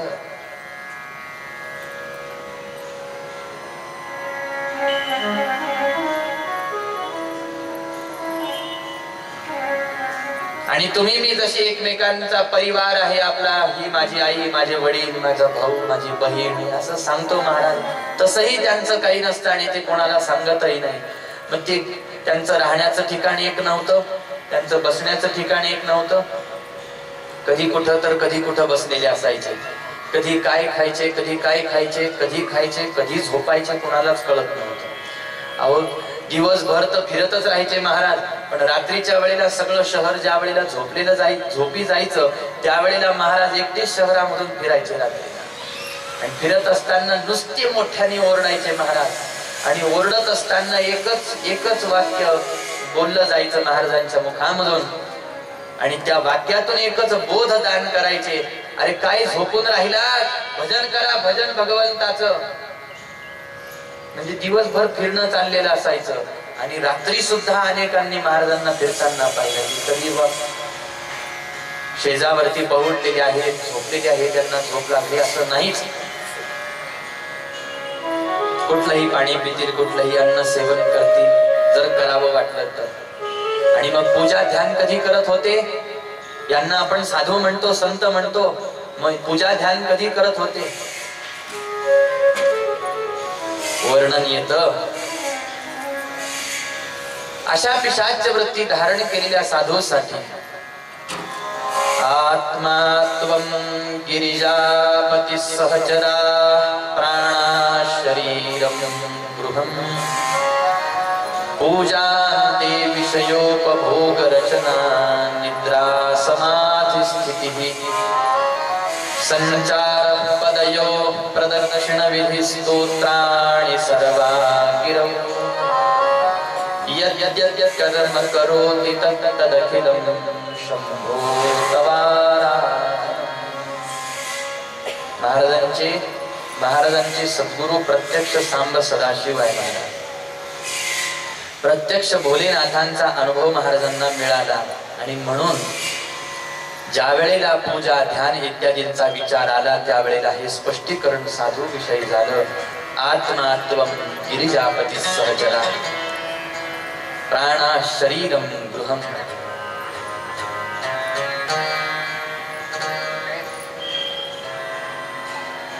नाथ बाबांनी ज्या वेळेला ग्रंथाला आरंभ केला त्यावेळेला त्यांची लक्षणं वर्णन केली. त्याच्यामध्ये त्यांनी वर्णन केलं की अशा साधूचा देह जणू काही भगवंताचं चालतं बोलतं मंदिर असतं की ईश्वराचे मनोहर निज मंदिर निवासा. देवाला जर कुठं राहायचं असेल ना तर ते या साधूच्या हृदयात येऊन राहतात खऱ्या अर्थाने. म्हणजे अशा साधूचं जे देह असतो, शरीर असतं, ते चालतं बोलतं मंदिर सांगितलेलं आहे. तोच चालता बोलता परमात्मा आणि भगवंत सांगितलेला आहे. अशा साधूची भेट ज्यांना होते ते भाग्यवान असतात. दर्शन, अनुग्रह, कृपा ज्यांना प्राप्त होते ते भाग्यवान असतात. आणि भरतजी महाराजांचं गावामध्ये कुणी त्यांचा अंगीकार केला नाही, घरातल्यांनी कुणी अंगीकार केला नाही. मग आले वनामध्ये फिरायला लागले. कोणाला काही देणं नव्हतं आणि कोणाकडून काही घेणं नव्हतं. कारण स्वात्मानंदामध्ये, आत्मानंदामध्ये जो निमग्न झाला महाराज, त्याला या जगाशी काही घेणं देणं राहिलेलं नसतं, उरलेलं नसतं. शुकदेवजी महाराजांकडे ज्या वेळेला पाहिलं, शुकदेवजी महाराजांना कोणाशी काही घेणं देणं नव्हतं. तेही नुसतेच फिरत होते. ग्रंथामध्ये वर्णन आलं, शुकदेवजी महाराज जर कोणाच्या घरासमोर, दारासमोर थांबले तर किती वेळ थांबत होते? गाईचं दूध काढून होईपर्यंत जेवढा वेळ लागतो तेवढाच वेळ एका ठिकाणावरती थांबत होते. पण राजा परीक्षितींचंच काय भाग्य की 7 दिवस शुकदेवजी महाराजांनी मांडी सोडली. काय भाग्य राजा परीक्षितींचं. आणि बरं झालं एका जागेवरती ते बसले. आज आपल्याला ही कथा ऐकायला मिळते ना महाराज, आज आपल्याला ही कथा ऐकायला मिळते. एका ठिकाणावरती बसत नाही महाराज, नुसते फिरतीवरती आहे, जणू काही तीर्थयात्राच करत आहेत. असे भरतजी महाराज वनामध्ये विचरण करतात, फिरतात वीतरागी वृत्तीनं भगवंताच्या ध्यानामध्ये. मिले कोई ऐसा संत फकीर, मिले कोई ऐसा संत फकीर, पहुँचा दे भवन दिया के तीर, पहुँचा दे भवन दिया के तीर, पहुँचा दे भवन दिया के तीर। मिले कोई ऐसा संत फकीर, मिले कोई ऐसा संत फकीर, पहुँचा दे भवन दिया के तीर, पहुँचा दे भवन दिया के तीर, पहुँचा दे भवन दिया के तीर। मिले कोई ऐसा संत फकीर. अशा पद्धतीने आपल्याला कोणीतरी साधू मिळालाच पाहिजे महाराज. या साधूच्या दर्शनाने सारं काही साध्य होतं. कृपेने वरद हस्ताने सारं काही साध्य होतं. जयाच्या कृपे रंकते राव झाले, जयाच्या कृपे मोढते ज्ञानी झाले, जयाच्या कृपे बद्धते मुक्त झाले, तयाच्या पदी दास हा नित्य लोळे. भरतजी महाराज वनामध्ये फिरायला लागले. भेट झाली राजा रघुगणाची. आता ज्या वेळेला राजा रघुगण वनामधून जात होता, अगोदर तर राजा रघुगणाने पालखी उचलायला 4 भोई लागतात. विश्रांतीसाठी थांबले होते तर राजाचा एक भोई निघून गेला. आता येतो महाराज म्हणून सांगून गेला तर आलाच नाही. काय झालं होतं त्याला? ईश्वरीय काहीतरी सत्ता महाराज की भरतजी महाराजांची भेट घडून द्यायची असेल. आणि मग राजाने आदेश केला की वनामध्ये कोणीतरी मनुष्य दिसला तर आणा, आपल्याला पुढे जायचं आहे. म्हणजे कुठं? कपिल महामुनींकडे. म्हणजे कशाला? ज्ञान प्राप्त करून घ्यायला. आणि भरतजी महाराजांना पकडलं आणि घेऊन आले. आता आले, यांना उभं केलं, उभे राहिले, पालखी दिली, खांद्यावर घेतली, चाल म्हटले तर चालायला लागले. हो म्हणत नाही, नाही म्हणत नाही, काहीच नाही, चालायला लागले महाराज. पण सरळ चालत नव्हते. चालता चालता चालता 2-4 पावलं चालून गेले की मध्येच टुनकून उडी मारायची. 2 पावलं, 4 पावलं, 5 पावलं चालले की मध्येच उडी मारायची. उडी मारली का राजाची बैठक मोडत होती ना. राजाला वाटलं काय मूर्ख माणूस आहे, दिसायला चांगला धडधाकट दिसतो, म्हटले मूर्ख आहेस का?